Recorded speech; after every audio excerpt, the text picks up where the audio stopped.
Carroll County, Indiana, home to one of the most popular unsolved murder mysteries. We'll begin our timeline February 12, 2017.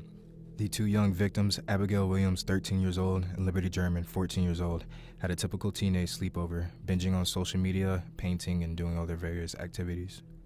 The next morning, February 13th, Liberty's father made breakfast for the girls before leaving to take pictures for his mother's business. Liberty's grandmother made a deal with the girls. If they would help her with their work, she would let them do what they would like for the day. The girls finished their work and decided they would like to go hike the High Bridge Trail, a popular place for teens in that area of Indiana to go hang out.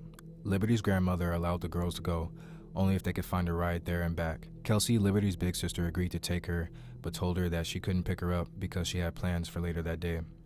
It's relevant to mention that they passed a suspicious vehicle that had been parked at an abandoned CPS DNS building on the east side of County Road 300 North, next to Hoosier Heartland Highway. Liberty calls her father, who agrees to pick them up when he's done with the pictures.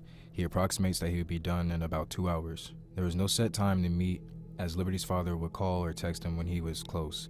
He was estimating he would be there to pick them up around 3 o'clock, 3:30 p.m. The girls were dropped off at the Mears Farm entrance, not the Freedom Bridge area. Kelsey watches the girls walk until they get to the trail and then leaves to go spend time with her boyfriend.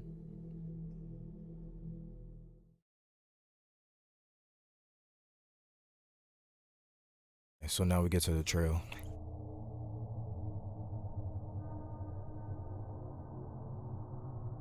The girls are walking. It's just 2:07 p.m.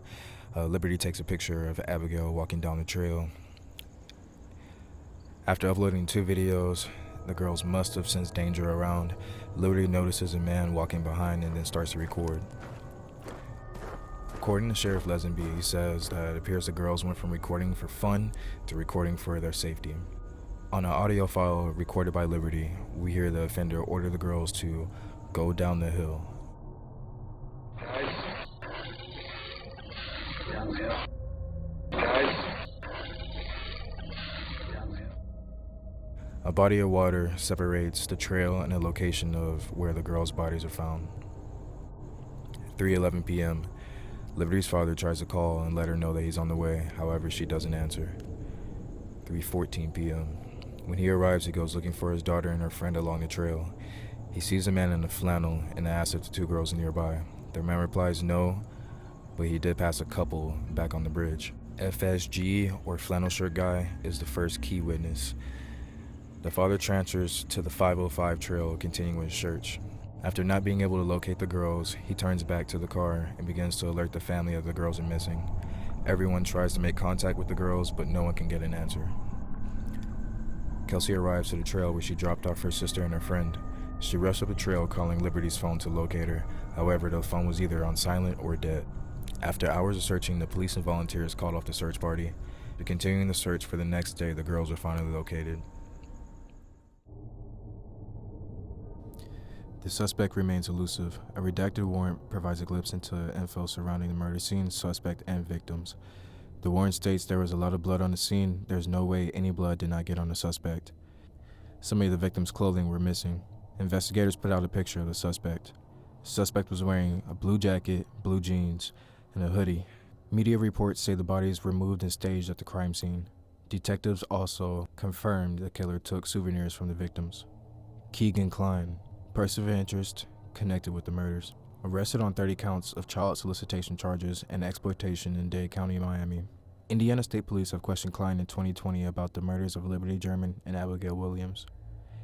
Anthony Schatz, an Instagram profile that last contacted Liberty German the night before she was killed. Klein's phone history and access questioned. In the transcript, Klein was also questioned about why, after the teens were discovered murdered, that he searched on his phone for media reports of the case. He says the searches are understandable since it's one of the biggest murder cases in the state of Indiana. In December 2021, detectives within the Carroll County Sheriff's Office and Indiana State Police investigating the still unsolved murders reported that they uncovered the online profile used to communicate with young girls. In an August 2020 transcript, police tell Klein they believe individuals other than Klein had access to Anthony Schatz. Klein told police in the line of questioning he had given his password to that account to a lot of people. In another transcript given to Fox 59 by the murder sheet, Klein tells Headline News on December 9, 2021 that his father had access to the Anthony Shots account. In the HLN interview, Fox 59 reported, Klein also said ISP reportedly told him they knew it was my dad that killed the teenagers. No one had been charged with their murders, and police still continue to seek clues. Indiana State Police released a sketch on April 22, 2019 during a press conference that became known as the New Direction Conference. The sketch authorities released Monday of a man considered to be the main suspect in the February killings of 2 northern Indiana girls was drawn in part from descriptions provided by someone who saw the suspect around the time the girls were slain. Carroll County Sheriff Toby Lesenby said the witness saw the man walking near Delphi, about 60 miles, 100 kilometers northwest of Indianapolis. Lesenby said he cannot discuss where the witness saw the unidentified man, who authorities considered the main suspect in the slayings of 14-year-old Liberty German and 13-year-old Abigail Williams. He said the witness saw the man around the time the girls were killed. However, Sergeant Jerry Holman of the Indiana State Police insists there are a couple of people during a 2018 CrimeCon panel with Ashley Banfield. A press release had been issued 2 days later in an attempt to stem confusion. In the early days and months of the Delphi murder investigation, information was developed about suspect descriptions. It was initially believed that the sketch has been in public view over the last 2 years of a person in the age range of his 40s to 50s was a person of interest in the murder investigation. Now, as the investigation has matured and past information has been reassessed, it is the belief of investigators with the multi-agency task force that the person depicted in the sketch released on April 22nd more accurately represents the person wanted for the murders of Abigail Williams and Liberty German.